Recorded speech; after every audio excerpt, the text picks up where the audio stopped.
Today we are diving into Durham region, how it performed throughout the year and comparing it to 2023, plus also going over what happened in December and what this means for you if you're looking to buy or sell this year. I firstly cannot believe that it is 2025. As I get older, it feels like time flies by faster and faster. So happy new year to you all and to your families, and welcome back to my channel. My name is Alice Prince. I'm a broker with Royal LePage Signature, proudly helping clients across Durham and York region, and I am passionate about providing clear, insightful knowledge because let's be honest, there's a ton of noise in real estate and you deserve the facts. So I'll admit it, I am a little bit of a geek here when it comes to data. I love diving into the numbers and stats to truly understand what is happening in the market rather than relying on some baseless opinion. Real estate in this area is diverse and complex, and I believe in looking at it from every angle instead of making sweeping generalizations. So let's dive right into it. Let's start by taking a look at what happened in December. A total of 404 homes were sold throughout the month, with only 496 new listings hitting the market in Durham.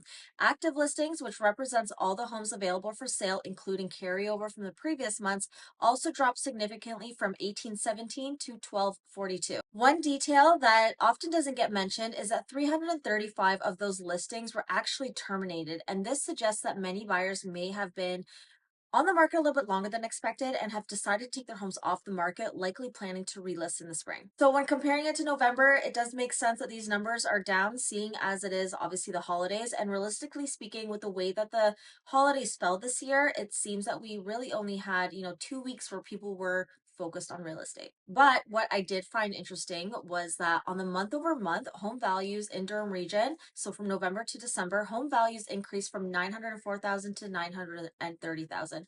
And if we were to look back at year over year levels, so meaning December over December over December, we would see that in December of 2022, the average price was 879,000. Then in 2023, it dipped to 860,000. And now in December of 2024, prices are up in Durham region to 930,000.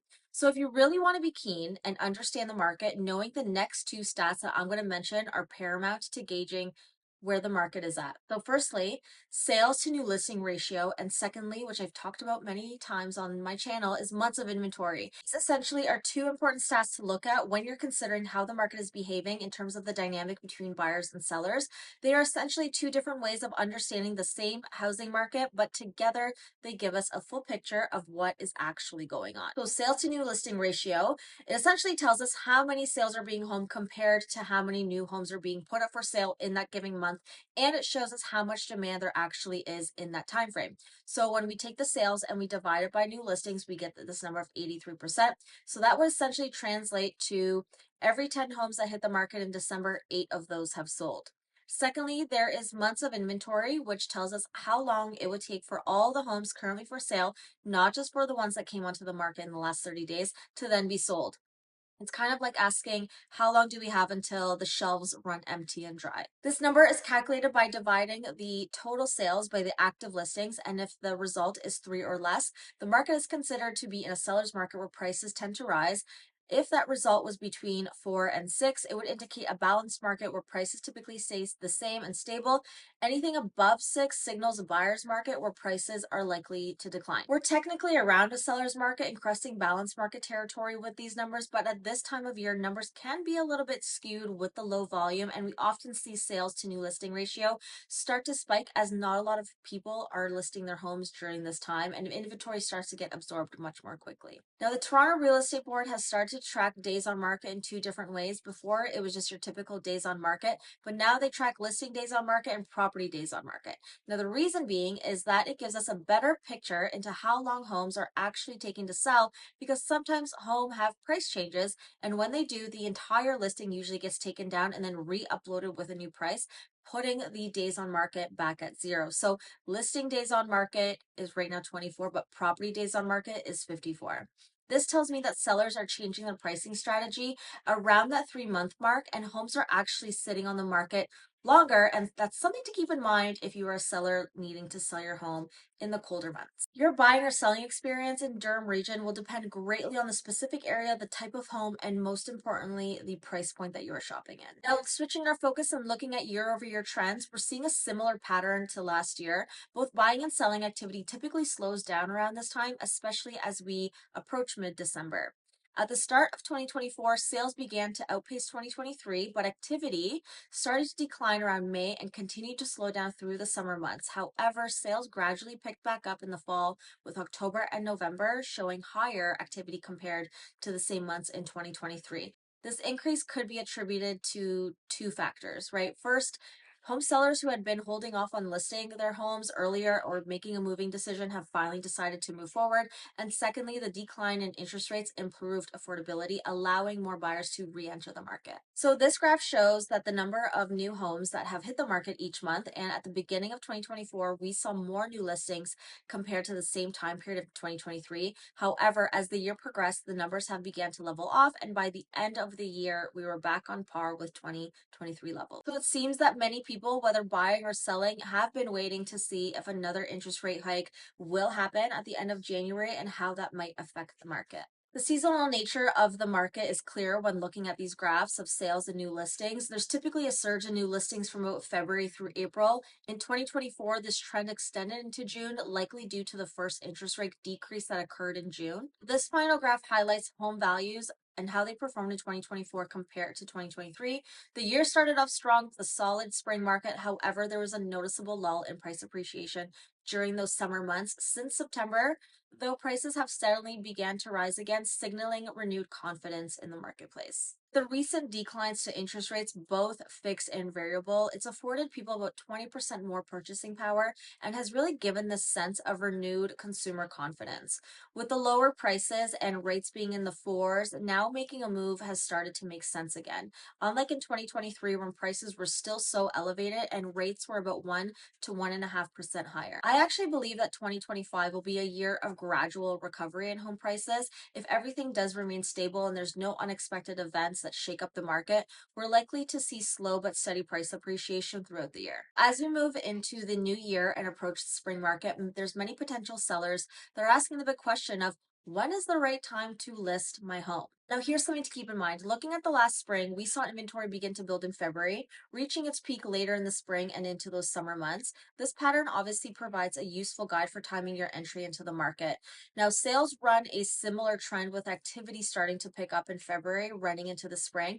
But if you're a seller, you'd rather have less competition for sales so that you can actually cast the widest net to attract the most serious buyers that are looking at that time.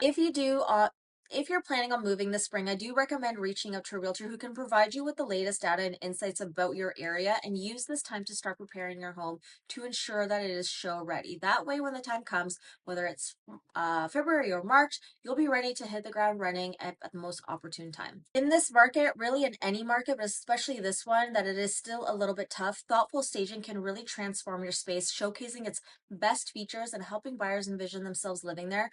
High quality photos and videography are bar none, and a strong social media marketing plan are crucial, especially when homes need to shine online. Now, when I was 10 years old, my family moved from Pickering to Oshawa during a cold, dreary winter. Among the houses that we visited, one stood out for me, and we called it the Cookie House. Now, the moment that we walked in, it felt like a warm embrace, cozy and inviting space, and the smell of freshly baked cookies like filled every corner. I still remember that little squirrel at the back window, surrounded by peanut shells, really added this charming touch to the home's character. We instantly fell in love and we made an offer, but so did someone else, and we sadly lost out. But to this day, that house remains etched in my memory as the one that got away, and it just taught me how powerful the feeling of a home can truly be. Creating a cozy atmosphere with soft lighting, warm accents, and an inviting aroma of freshly baked cookies or bread can really make a powerful first impression, drawing buyers in and making them feel at home. And that is really what it is all about. Buyers have more choice now than they have in the years past, and taking these extra steps can really maximize your home's value and appeal to highly motivated buyers who are serious about making a purchase, and maybe even get you multiple offers. Now, if you are considering buying a home, this is where you can find some great opportunities.